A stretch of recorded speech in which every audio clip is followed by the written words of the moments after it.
Olá, aluno, aluna, tudo bem? E aí, chegamos ao final, ao encerramento de mais uma unidade, chegamos no encerramento da nossa unidade 4. Com ela também estamos encerrando a nossa disciplina de matemática financeira. Eu sou a professora Mariana, foi uma honra, um prazer ter você aqui comigo, coladinho, acompanhando cada passo. E eu espero do fundo do coração que você tenha conseguido compreender cada conteúdo, cada dica e cada sugestão que a gente trouxe ao longo das nossas aulas, né? Então, chegando aí na nossa quarta e última aula, no nosso encerramento, né? Então, da melhor forma possível, agora é a hora da gente fechar a nossa unidade 4, trazer os conteúdos que foram pertinentes ao decorrer, né, da nossa unidade, fazer aquela reflexão, relembrar alguns pontos que são bem importantes e que eu tenho certeza que vai fazer toda a diferença aí na sua trajetória acadêmica, tá ok?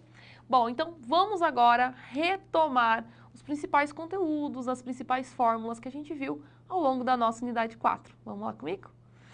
Bom, iniciando aí, nós iniciamos a nossa unidade 4 falando aí do nosso valor futuro, né, que a gente acaba trabalhando. A gente vem muito do valor futuro quando a gente resgata lá do nosso valor presente, quando nós estamos falando de financiamento. E isso é muito importante, tem que fazer uma diferenciação aqui. Afinal, quando a gente está falando de valor presente, às vezes tem aluno que acaba confundindo um pouquinho. Então, a gente vem do valor presente, que é quando estamos falando de financiamento, de empréstimo, de prestação, e aí a gente entra na parte de investimento, na parte do nosso valor futuro. Então, lembre-se, VP vem de valor presente, VF vem de valor futuro, de quando nós estamos falando de aplicação, de investimentos, nós já vamos começar a ter depósitos na nossa fórmula.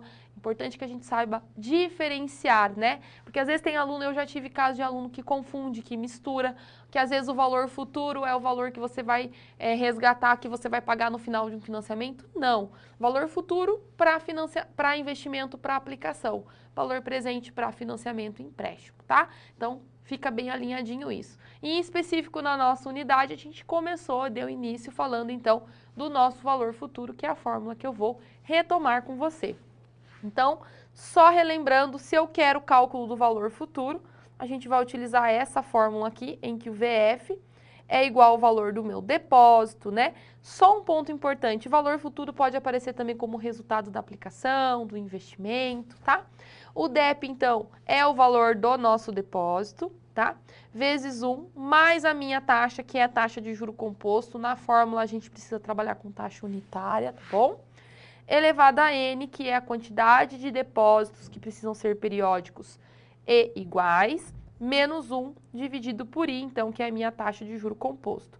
A gente tem uma mudança aqui, né? Porque aqui nós estamos trabalhando com depósitos, porque no investimento você deposita, diferente do valor presente, que a gente tem parcelas que nós pagamos num financiamento, no empréstimo, tá?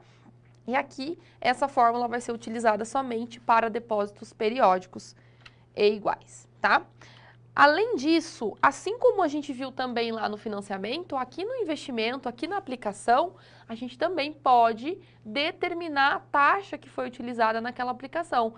Então, se eu sei o valor do depósito, se eu sei o valor futuro, se eu sei a quantidade de depósitos periódicos iguais que eu fiz, eu posso utilizar também o método de Newton-Raphson para que a gente possa determinar a taxa que foi utilizada e imposta naquela aplicação.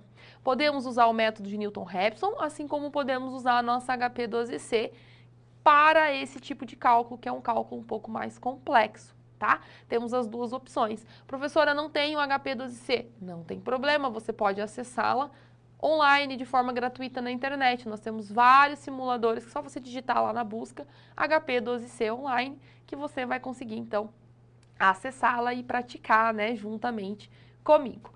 Então, o método do Newton-Raphson, ele é um método numérico, em que a gente utiliza uma taxa inicial, geralmente os problemas traz essa sugestão de taxa como chute inicial, e a gente vai substituindo nas funções para que a gente possa encontrar uma taxa que mais se aproxime daquele contexto que a gente esteja trabalhando, né? Onde você tem o valor do depósito, o valor futuro e a quantidade dos depósitos, tá?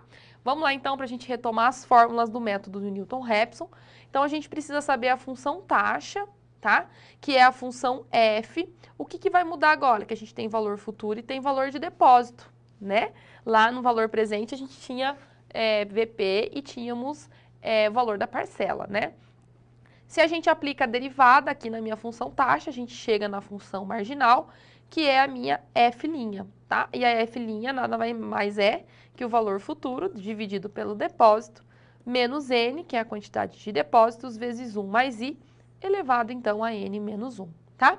Feito isso, temos a função taxa, temos a função marginal, temos também a nossa função Newton-Raphson, que é a função que determina qual vai ser, então, a próxima taxa que nós vamos utilizar no nosso método. Então, de forma bem objetiva, o método tem como objetivo, como princípio, o seguinte: nós temos uma taxa inicial, que geralmente o próprio problema já traz, utilize como chute inicial.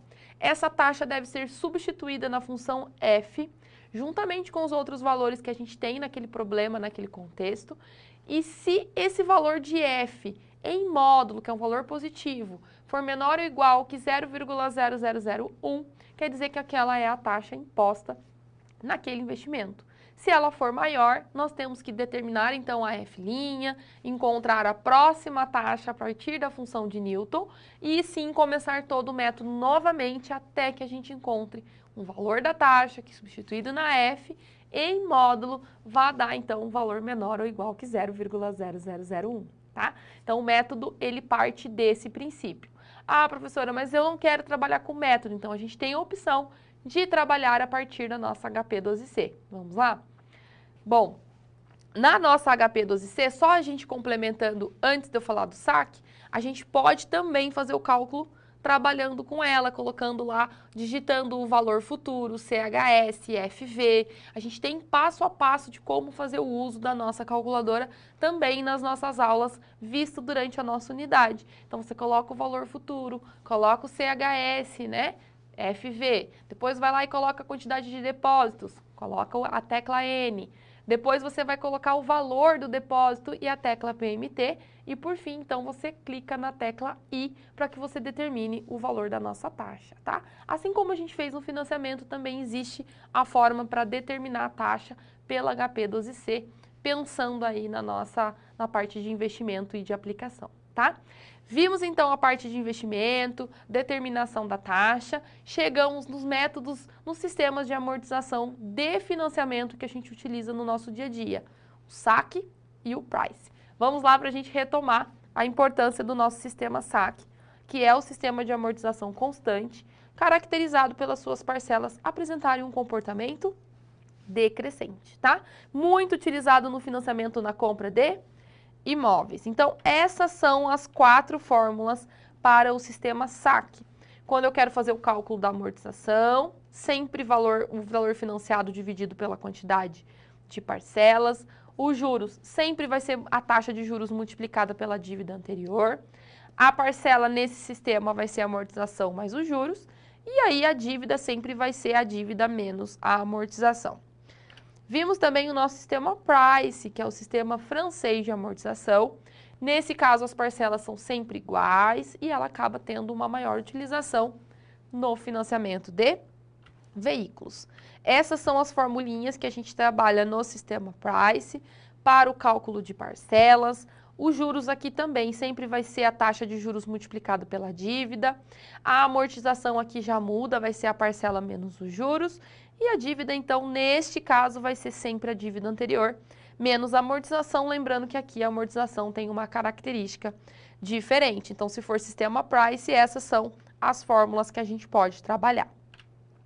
E, por fim, nós chegamos no cálculo dos juros do cheque especial ou da conta garantida, que pode ser calculado a partir da fórmula do método hamburguês, em que os juros cobrados pelo uso da conta garantida, que é pessoa jurídica, ou cheque especial, pessoa física, vai ser igual ao I, que é a taxa de juros simples ao dia, mais o IOF, que é o Imposto sobre as Operações Financeiras também ao dia, multiplicado pelo somatório do saldo devedor, multiplicado pela quantidade de dias em que o saldo devedor não se altera. Lembrando que as nossas taxas, tanto a taxa ali, né, de juros simples como a de IOF, precisa ser substituído na fórmula de forma unitária e não percentual. Então, a gente precisa pegar essas taxas e acabar dividindo, né, fazer a divisão delas por 100 para que a gente possa substituir nas nossas fórmulas. Isso é válido para qualquer fórmula na nossa disciplina de matemática financeira, tá ok? E aí, pegou todas as dicas, já fez todas as anotações, então agora é só sucesso. Desejo muito sucesso na sua trajetória acadêmica, profissional, e que você também possa fazer uso das nossas disciplinas para a sua vida pessoal, tá ok? Um grande abraço, bom estudo, boa sorte e muito sucesso!